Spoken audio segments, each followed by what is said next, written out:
बच्चा बाहर से झगड़ा करके आता था, माँ हमेशा यही सोचती थी कि मेरे बच्चे की गलती है ही नहीं। वो हमेशा दूसरे बच्चों की गलती निकालती थी, क्योंकि प्यार में माँ इतना अंधी हो गई थी कि साथियों उसे उसके प्यार के सामने कुछ भी नज़र नहीं आ रहा था। पिता कई बार इस बात पर झगड़ा करते थे माँ से कि आखिरकार तुम इसकी गलतियों पे सारी पे पर्दा क्यों डालती हो। प्यार ठीक है, लेकिन इतना भी ठीक नहीं है, आने वाले समय में ये हम दोनों के लिए हानिकारक होगा। लेकिन माँ हर बार कहती थी अभी छोटा है, बड़ा हो जाएगा तो समझ जाएगा। धीरे धीरे वो बड़ा हुआ, 10वीं क्लास में पहुँचा, आखिरकार वो फेल हो गया। स्कूल से कंप्लेंट हुई, लेकिन कोई एक्शन नहीं हुआ माँ का। माँ ने सोचा कोई बात नहीं, अगले साल फॉर्म भरेंगे, दोबारा पास हो जाएगा। अगले साल फॉर्म भरा, फिर दोबारा फेल हो जाता है वो। आखिरकार उसकी पढ़ाई वहीं समाप्त हो जाती है। फिर माँ कहती है कोई बात नहीं, अभी छोटा है, थोड़ा सा और बड़ा होगा, शादी हो जाएगी तो सुधर जाएगा। धीरे धीरे वो बड़ा हुआ, 20-25 साल की करीब एज होती है। उसके बाद में माँ उसकी शादी कर देती है, और शादी करने के बाद में फिर वही रोना रहता है। वो अपनी बीवी के लिए हर रोज़ मारता पीटता है, और उसके साथ में बहुत सारा अत्याचार करता है।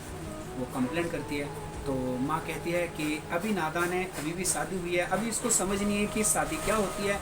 जैसे इसे थोड़ा सा गृहस्थी इसकी आगे बढ़ेगी, एक आध बेबी पैदा हो जाएगा तो ये सुधर जाएगा, इस पर जिम्मेवारी आ जाएगी तो ये सब लड़ाई झगड़ा बंद कर देगा। और दोस्तों ऐसा बिल्कुल नहीं होने वाला था। जैसे जैसे समय बढ़ता है वैसे वैसे फिर वो दारू पीना सीख जाता है। फिर माँ के पास कंप्लेंट आती है, और आखिरकार एक दिन उसकी जो वाइफ होती है वो छोड़ के चली जाती है, क्योंकि वो भी तंग आ चुकी थी रोज़ के झगड़ों से। जैसे तैसे कह सुन के पंचायत के जरिए उसकी वाइफ को दोबारा बुला लिया जाता है, और वो वादा करता है कि अब वो कभी दारू नहीं पिएगा और अपनी वाइफ को नहीं मारेगा। दोस्तों ये सिलसिला कुछ ही दिन चलता है कि उसके बाद में फिर वही दारू पीने वाला बंदा कभी दारू नहीं छोड़ सकता, वो पिएगा ही पिएगा। फिर वो दारू पीता है, जुआ खेलता है, और माँ के और बीवी के सारे जेवर जितने भी होते हैं सब जुए में हार जाते हैं। अब उसके बाद में फिर माँ कहती है कि शायद ये इसकी आखिरी गलती हो, अब ये गलती नहीं करेगा। माँ उसको समझाती भी है कि बेटा तूने बचपन से बहुत गलती की है, अब सुधर जा। लेकिन वो माँ से भी उल्टा बोलता है, और आखिरकार माँ को चुप होना पड़ता है। फिर भी माँ यही सोचती है कि कोई बात नहीं है, अभी ये गुस्सा है, आने वाले टाइम में इसका गुस्सा शांत होगा और ये फिर सुधर जाएगा। लेकिन ऐसा होने वाला बिल्कुल भी नहीं था। कुछ दिन बाद उनके 2 बच्चे जुड़वा पैदा हो जाते हैं, और दोनों लड़कियाँ, जिसका नाम राधा और रानी रख दिया जाता है। बाप था नशेड़ी, उन छोटे छोटे बच्चों पर भी वो अत्याचार करने लगता है। जब शिकायत दादी माँ के पास तक जाती है, दादाजी के पास तक जाती है, वो इतना परेशान हो जाते हैं, क्योंकि वो बचपन से उसके अत्याचार सहते आ रहे थे। और आखिरकार उनकी एक दिन हार्ट अटैक से मौत हो गई। अब अकेली दादी बचती है। अब वो दादी को भी मारने पीटने लगता है। उसका अत्याचार इतना बढ़ जाता है कि यानी अपनी माँ को भी मारता है, अपनी बीवी को भी मारता है, और अपने दोनों प्यारे प्यारे जो लड़कियाँ थी उनको भी मारता है। लेकिन जो माँ थी, यानी कि उसकी बहू थी, वो अपनी लड़कियों को जैसे तैसे पढ़ाती है। लड़कियां जैसे जैसे बड़ी होती हैं, 5वीं 6वीं 8वीं 10वीं क्लास कर लेती हैं, वो मार पीट भूखे प्यासे रह के जैसे तैसे कर लेती हैं। दोस्तों जब बच्चा 5वीं 6वीं क्लास में जाता है तो बहुत कुछ समझने लगता है, अच्छा बुरा क्या है वो सीखने लगता है। ये उम्र एक ऐसी होती है, वो सीखने लगता है। और 10वीं क्लास तक जाते जाते वो एक मैच्योर हो जाता है, वो बहुत कुछ सीख जाता है। फिर वो चाहे लड़का हो या लड़की हो, और आखिरकार वो सब कुछ जान जाती है अपने बाप के बारे में। साथियों अब आने वाले कुछ दिन बाद एक ऐसा कांड होने वाला है कि आपको शायद यकीन भी नहीं होगा। अब लड़की की उम्र करीब 15-16 साल हो जाती है, और तभी एक दिन बड़ी लड़की कहती है, जिसका नाम था राधा, माँ जब से मैंने होश संभाला तब से मैं पापा के अत्याचार बहुत सह रही हूँ, लेकिन अब मुझसे नहीं सहा जाएगा, मैं पुलिस में कंप्लेंट करूँगी। माँ उसे डांटती है कि नहीं बेटा, अगर तू पुलिस में कंप्लेंट करेगी तो वो हमें और भी मारेगा।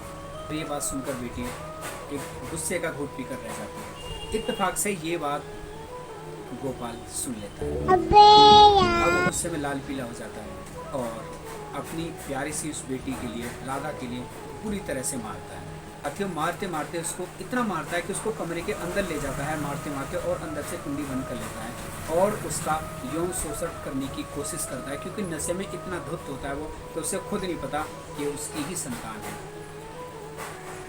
जब बेटी 15-16 साल की हो जाती है तो उसका शरीर भी थोड़ा सा ठीक हो जाता है, वो एक सक्षम हो जाती है लड़ने के लिए।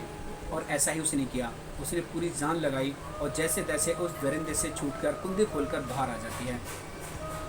साथियों बाहर आने के बाद में वो सीधा थाने जाती है, थाने कंप्लेंट करती है, पुलिस वाले आते हैं, उसको उठा के लेके जाते हैं और उसको जेल हो जाती है। जेल हो जाने के बाद में अब वो खाने के लाले पड़ जाते हैं क्योंकि कोई कमाने वाला नहीं था। आखिरकार माँ यानी कि उसकी वाइफ उसको फिर छुड़ा लाती है और छुड़ाने के बाद में फिर यही अत्याचार होते हैं। धीरे धीरे लड़की 12वीं पास कर लेती है। 12वीं पास करने के बाद ग्रेजुएशन पहुंच जाती है। ग्रेजुएशन करने के बाद में वो अपनी सरकारी नौकरी की अच्छी तैयारी करती है और आने वाले टाइम में वो एक ऑफिसर बन जाती है। और जैसे ही वो ऑफिसर बन जाती है वैसे ही अपनी माँ को एक अच्छा सा घर दिलाती है और अपनी बहन को भी पढ़ाती है। और वो तीनों लोग अपने बाप नशेड़ी बाप को उसी घर में छोड़कर दूसरी जगह चले जाते हैं और वहाँ अपनी बाकी की ज़िंदगी खुशहाल जीते हैं। तो साथियों, एक ये थी कहानी कि ज़रूरत से ज़्यादा प्यार वास्तव में नुकसानदायक होता है। हर माँ बाप को अपने बच्चों को प्यार करना चाहिए, लेकिन उनकी गलतियों पर कभी पर्दा नहीं डालना चाहिए, क्योंकि आज जो छोटी छोटी गलती हैं आगे चलकर वो गुनाह बन जाती है। मैं उम्मीद करता हूँ एक ही छोटी सी कहानी आपको ज़रूर पसंद आई होगी। अच्छी लगी हो तो कमेंट ज़रूर कीजिएगा, कुछ सीख मिली हो तो, और चैनल पे तो सब्सक्राइब कर लेना। मिलता हूँ किसी अगले वीडियो में। जय हिंद, वंदे मातरम।